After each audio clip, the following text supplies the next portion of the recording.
Assalamualaikum warahmatullahi wabarakatuh. Perkenalkan semua, nama saya Korea Sana dengan NPM 1921114103 dengan dosen pembimbing Pak Diki Miswandi, SPD MSI.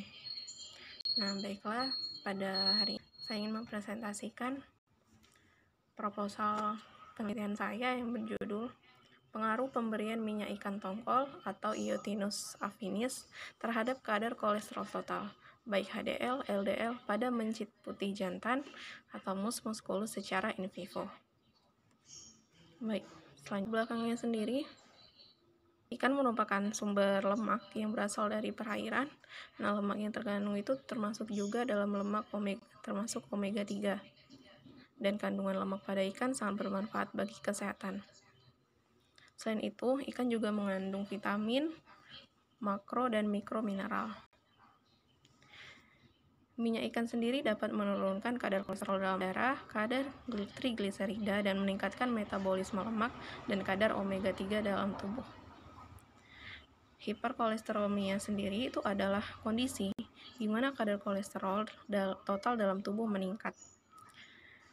Bisa dibilang 130 mg lebih dari 150 mg desiliter, dan merupakan salah satu faktor risiko terjadinya faktor pada sistem kardiovaskular, dan merupakan peningkatan kadar kolesterol LDL pada puasa tanpa disertai dengan kadar trigliserida. Nah, untuk mengidentifikasi kandungan asam lemak omega 3 yang dihasilkan oleh ikan, kita dapat menemukan mencit yang diberi dengan diet asam lemak sebagai induksi keadaan hiperkolesterolmia. Hal ini mendorong untuk meneliti pengaruh pemberian minyak ikan tongkol sebagai penurun kadar kolesterol total HDL maupun LDL. Nah, dari berdasarkan penelitian sebelumnya, ikan tongkol ini mengandung 76,76% protein, 21,60 sampai dengan 28,30% lemak. Lemaknya sendiri 1,30 sampai 2,10%. Mineralnya 1,20 sampai 1,50% dan kadar abunya 1,45 sampai dengan 3,4%.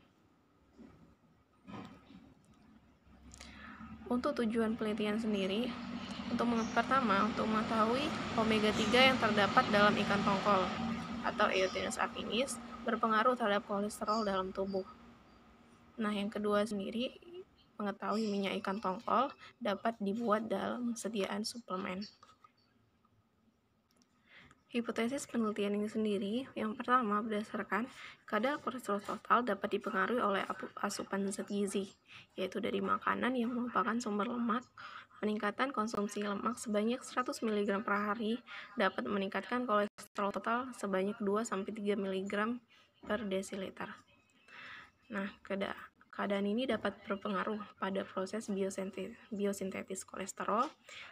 Sintetis kolesterol dipengaruhi oleh beberapa faktor. Salah satunya penurunan aktivitas HMG-CoA reduktase yang dapat menurunkan sintetis kolesterol. Untuk menurunkan sintetis kolesterol yaitu dengan mengkonsumsi serat serta vitamin yang tinggi.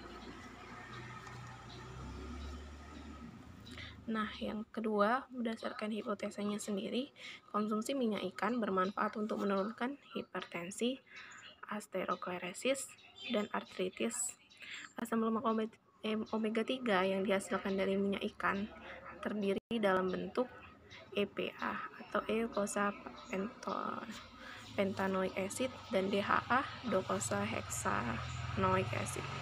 Maka berdasarkan hipotesa tadi, maka didapat hipotesis penelitiannya. Pertama, omega 3 yang terdapat pada ikan tongkol atau Iotinus affinis dapat membantu mempengaruhi kadar kolesterol dalam tubuh. Yang kedua, minyak ikan tongkol dapat digunakan sebagai suplemen makanan bagi pasien lansia yang mengalami masalah terhadap hiperkolesterolmia. Untuk rancangan penelitiannya sendiri, variabel bebasnya bukan lemak omega 3 dan variabel terikat minyak ikan tongkol. Untuk parameternya menggunakan uji normalitas, uji hipotesis, dan uji komparatif. Selanjutnya, Nah, yang terakhir adalah metode penelitian. Metode penelitian sendiri merupakan eksperimental dengan menggunakan rancangan pre- and post-test control group design. Menggunakan sebanyak 10 ekor yang akan terbagi atas 3 kelompok. Kelompok pertama terdiri dari kelompok kontrol negatif, kedua kontrol positif menggunakan simvastatin, dan yang ketiga kelompok perlakuan ekstrak minyak ikan tongkol dengan beragam konsentrasi terdiri dari 61 mg, 122 mg, dan 183 mg. Demikianlah pemaparan saya tentang proposal penelitian yang akan saya lakukan. Lebih dan kurangnya saya mohon maaf dan terima kasih atas waktunya. Wassalamualaikum warahmatullahi wabarakatuh.